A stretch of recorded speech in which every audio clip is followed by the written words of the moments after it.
Hello, everybody, my rolling Alamo City River fans. Uh, this is Ron, and I have a SlideshowBoss creator, Fidel Guajardo, and y'all seen his stuff because in my car I have tablets, and that's how we run ads, and stuff like that, pictures. So I'm gonna ask him a few questions, and here's the first question, Fidel. And what was the light bulb moment that led you to the creation of the SlideshowBoss? Oh, yeah. Well, a light bulb moment, yes. Well, first of all, thanks, Ron, for having me in your car. Yeah, I'm the creator of SlideshowBoss, and so I put it together. But referring to the question, what gave me the light bulb? What was the moment? So back before I started, I had noticed that a lot of restaurants have business cards on a corkboard, and that's usually in the hallway down by the restroom, where it's kind of out of the way. Sometimes it's dark, so you really have to squint sometimes just to see what the business cards have to say. Or sometimes they're laying on a tabletop, and the only person that really gets to see who they are is the person that's at the cash register, about to pay, because everybody's online. So it's like you have to shove people out of the way just to get to the business cards. So I thought, well, we need to put these, make them more visible, put them where people can see them. So that's what I thought about, taking the basic business cards and putting them on the screen. So that's where the whole idea started from. Oh, okay, great. And how did you come up with the name? How did I come up with a name? Or the idea? Yeah. So the name has gone through several iterations, but I guess the basic idea behind the name is that kind of try to give some sense about making money with it, for somebody. So by being your own boss, for example, in this case, so that kind of may attract some people that are trying to have a side hustle, which is really how it's really going to get started, is that people that need extra cash, if they own a place of business, they can put a screen and start making money for themselves. Or somebody that wants to create additional money from that, they can go around and signing up businesses, and they can manage the screens for them, because there is a little bit of management, and some people don't have time for that. But if you're like a salesman or a middleman, you can go around and setting up all these screens for people, and so you can get a slice of all the revenue coming in, and you split it with the business owner. So so in other words, all these screens are setting up, and they in fact become your screens. So all the ad revenue coming in is in fact partly yours as well. So that's where the name comes from. Also, you were saying like people that plan, event planners can use it, like in different venues. Yeah, there's different I guess kind of people that can use it, or industry. So yes, you talked about the event planners. So that is one industry that could benefit and actually make some money from it. So for example, in this case, then the event planner would sell a package to the wedding party, for example, where they will have a bunch of screens set up at the reception hall, and so everybody at the reception hall can, from their own phones, upload photos onto the slideshow so that everybody's looking at them. And of course, we have image moderation behind all that, to block out bad images. So and then at the end of the event, then the part of the package includes a downloadable version of all the images that were collected that evening, for keepsake.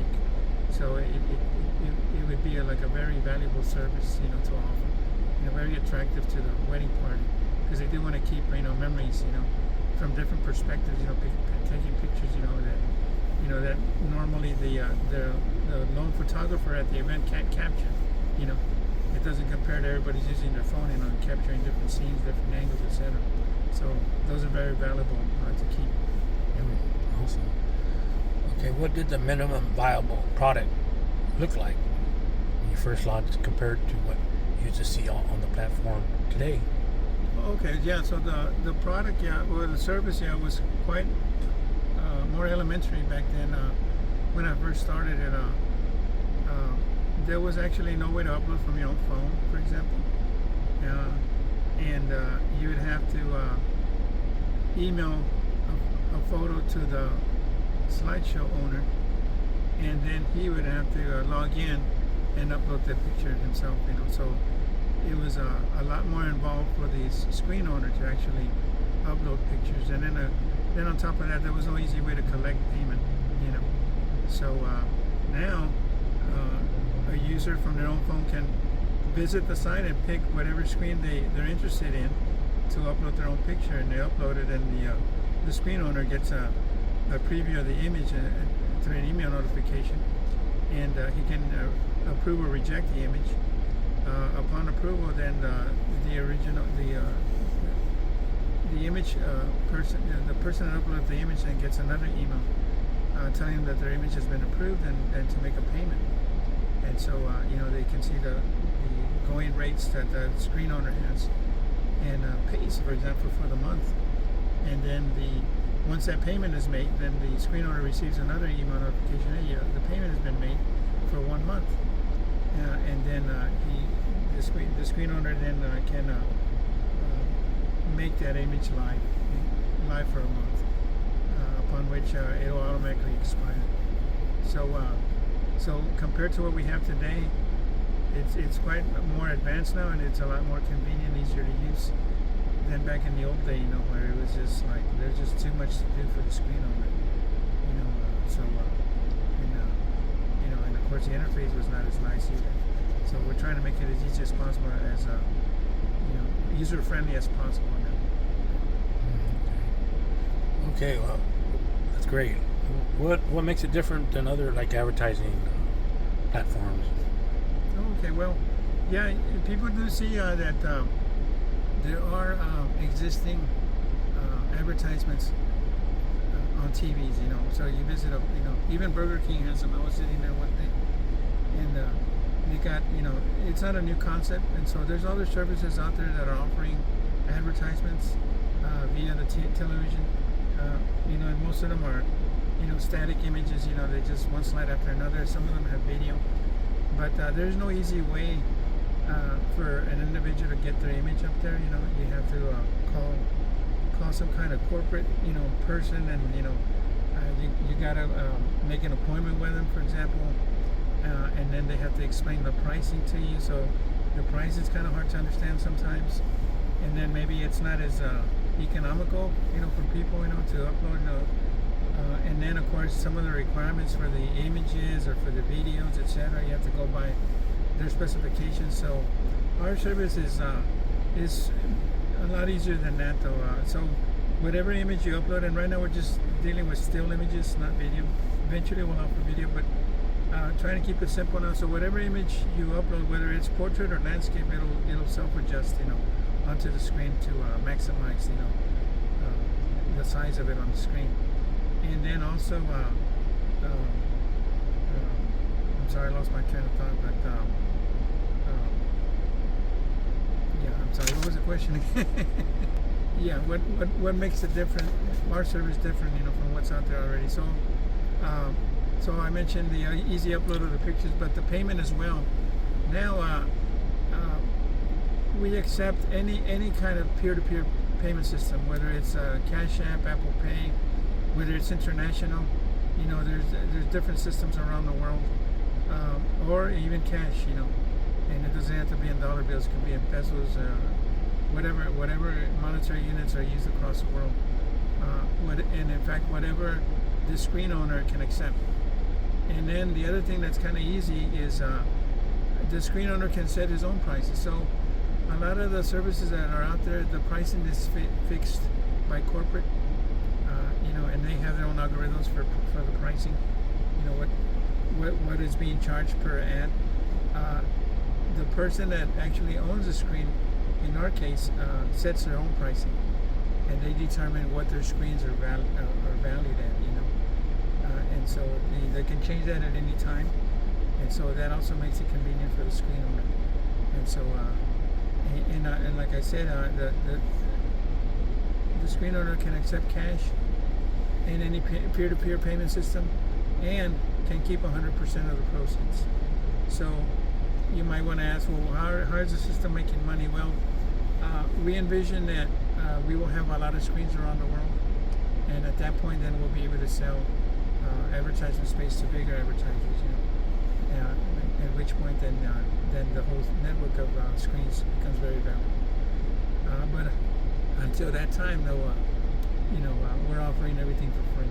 So, and in fact, we hope it'll always be for free for the screen owners themselves. And in fact, in the future, there's a possibility of us sharing revenue with the screen owners, that we get from big national advertisers. So. Oh, okay, great. What experience do you need to do this? Like, you have to have a lot of experience in advertising. Well, it could help, I guess. Yes, experience of some sort of advertising helps a lot. Also, marketing. Because you need to actually, as a screen owner, for example, you need to be able to market or and reach people that would be interested in advertising on your screen. So the screens themselves do have some advertising on it, where it instructs the users how to upload pictures, and it also shows what the going prices are for advertising on that screen. So anybody that's watching those screens can receives some sort of message to participate. But you, as an individual screen owner, besides all that, you need to be able to reach potential advertisers. And so maybe perhaps if you're an Uber driver and you have the screens on the back of your seats, the way you do, of course, the people that are riding your car may be business owners, and they may immediately upload their business cards on there.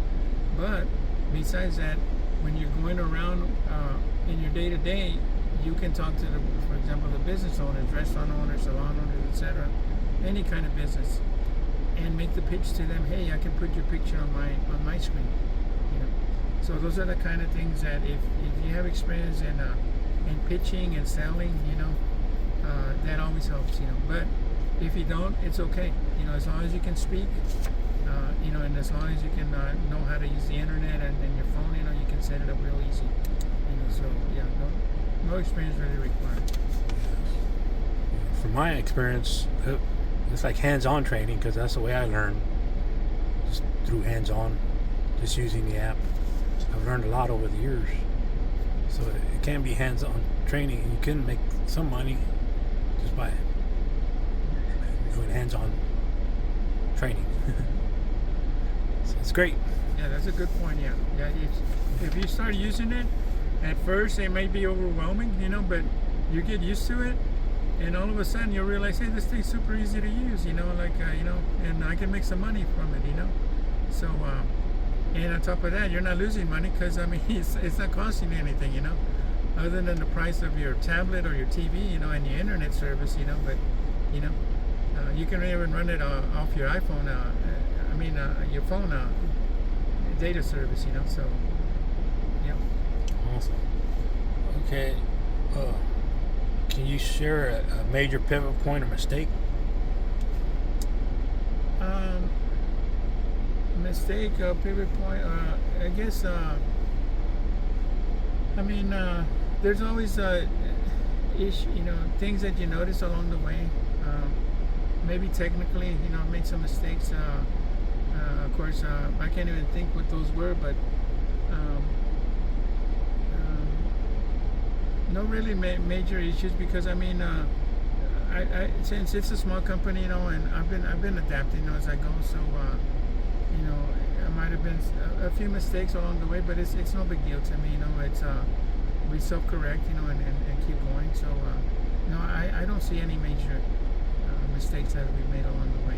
So okay, we're still rolling. So yeah. And how do you handle feature prioritization? Prioritization, like for ideas that are coming in, etc. So right now, we have so many features already built that at this point, I don't see that there's a real need to keep adding features or requests, etc. Now, as users begin to use it, then and we get more and more feedback, then yeah, we can consider some of those things.